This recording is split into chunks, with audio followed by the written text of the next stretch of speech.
اللہ حفاظت فرمائے، اللہ حفاظت فرمائے۔ ابتدا میں نے تھوڑی سی وہ بات عرض کی تھی، وہ یہ کہ جب کسی جگہ کے مسلمان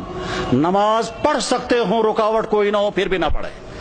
جب کسی جگہ کے مسلمان روزہ رکھ سکتے ہوں اور سستی کی وجہ سے روزے نہ رکھیں، جب کسی جگہ کے مسلمان زکوٰۃ دے سکتے ہوں پھر بھی نہ دیں، جب کسی جگہ کے مسلمان حرام کاموں سے بچ سکتے ہوں پھر بھی نہ بچیں، جب کسی جگہ کے مسلمان قرآن پڑھ سکتے ہوں پھر بھی قرآن کے ساتھ ان کا تعلق قائم نہ ہو، جب کسی جگہ کے مسلمان اپنی نبی کی ایک سنت پر عمل کر سکتے ہوں پھر بھی نہ کریں، تو اللہ تعالیٰ شانوں کی طرف سے کبھی خطرناک فیصلے آتے ہیں۔ وہ یہ کہ جب تم آزادی کے دور میں میرے دین پر عمل کر سکتے تھے پھر بھی تم نے عمل نہیں کیا، تو میں ایسے حالات لے آؤں گا کہ تم چاہو گے بھی عمل کرنا تو کر نہیں سکو گے۔ اس کی مثال نمبر 1 اندلس کی میں نے پیش کر دی تھی کہ اندلس میں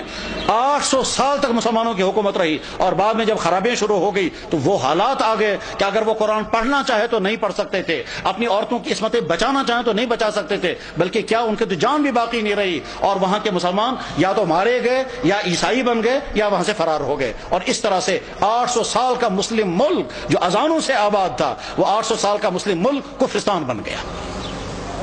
بخارا اور سمرقند یہ وہ علاقہ تھا جہاں امام بخاری، امام مسلم، ابو اللیث سمرقندی جیسا انسان، وہ علاقہ کے جہاں امام صاحب ہدایہ علامہ برہان الدین مرغینانی رحمہ اللہ تعالی جس علاقے میں تھے، کہ جس مسجد میں بیٹھ کر کے انہوں نے ہدایہ کتاب لکھی، اور 13 سال لگے کتاب لکھتے ہوئے، اور 13 سال مسلسل انہیں روزہ رکھا، گھر والوں سے کھانا آتا تھا، وہ کھانا رکھ دیتے تھے، جب گھر والے واپس چلے جاتے تھے یہ کھانا کسی غریب کو کھلاتے تھے۔ 13 سال بیٹھ کر کے انہوں نے کتاب ہدایہ نام کی کتاب لکھی تھی، جو حدیث اور عقلی علوم کا مجموعہ ہے۔ علامہ انور شاہ صاحب کہا کرتے تھے، فرماتے تھے میں ہر کتاب کا جواب لکھ سکتا ہوں لیکن چند کتابوں کا جواب مجھ سے نہیں لکھا جا سکتا ہے، ان میں سے ایک کتاب ہدایہ بھی ہے۔ جس مسجد میں صاحب ہدایہ نے وہ کتاب لکھی تھی اس مسجد میں شراب کھانا چلتا ہے۔ غرض یہ کہ جب بخارا اور سمرقند جیسے علاقے میں وہ حالات آ گئے کہ وہاں قرآن رکھ نہیں سکتے، کلمہ پڑھ نہیں سکتے، مسجدوں میں تالے لگ گئے، تو اللہ تعالیٰ شانوں کو طاقت ہے، اگر غضبناک ہو جائیں تو ان علاقوں میں بھی یہی حال ہو سکتا ہے جن علاقوں میں مسلمانوں کو موقع ہے وہ اپنے دین پر چلیں۔ میرے بھائیوں، اس غلط فہمی میں مت رہیں کہ ہمارے لیے وہ حالات نہیں آ سکتے ہیں، ہماری پچھلی تاریخ میں ایسے حالات آ چکے ہیں۔ چنانچہ کشمیر کی پچھلی تاریخ میں ایک زمانہ ایسا آیا تھا جب سکھوں کا دور تھا، مسجدوں میں تالے لگے تھے، اور جو نماز پڑھنا چاہتا تھا اس نماز پڑھنا اس کی جسم سے کھال نکالی جاتی تھی سب لوگوں کے سامنے تاکہ باقی لوگ نماز نہ پڑھیں۔ سری نگر کی جامع مسجد میں گھوڑے باندھے گئے تھے،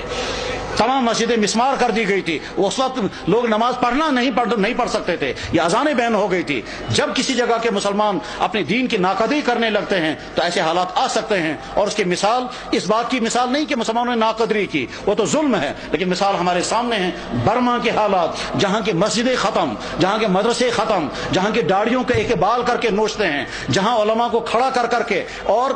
سوئیاں مار کر کے ان کو شہید کرتے ہیں، جہاں ایک مسلمان خاتون کے ساتھ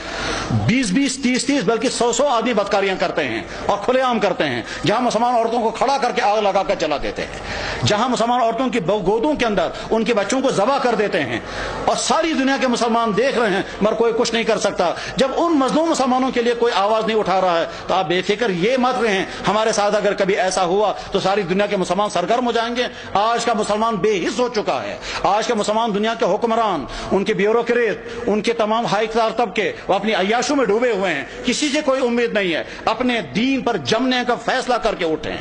اپنے ایمان پر قائم رہنے کا فیصلہ کر کے اٹھیں، اپنے دین پر چلنے کا فیصلہ لے کر اٹھیں، اپنے گھروں کے اندر دیندار گھر بنانے کا فیصلہ لے کر اٹھیں، اپنے بزنسوں کو مسلمان بزنس بنانے کا فیصلہ لے کر اٹھیں، اپنے فنکشنوں کو دین کا فنکشن بنانے کا فیصلہ لے کر کے اٹھیں۔ جب مسلمان حرام سے بچ سکتا ہو اور پھر بھی نہ بچے اور شرابیں پیے تو حالات ایسے آ سکتے ہیں کہ زبردستی مسلمانوں کو شراب پلائی جائے گی۔ جب مسلمان داڑھی رکھ سکتا ہو اور نہ رکھے تو بعد میں ایسے حالات آ سکتے ہیں کہ رکھنا بھی چاہیں تو نہیں رکھ سکتے۔ ساری ترکی کے اندر مسلمان داڑھی رکھ نہیں سکتا، حالانکہ سارا مسلمان ملک ہے۔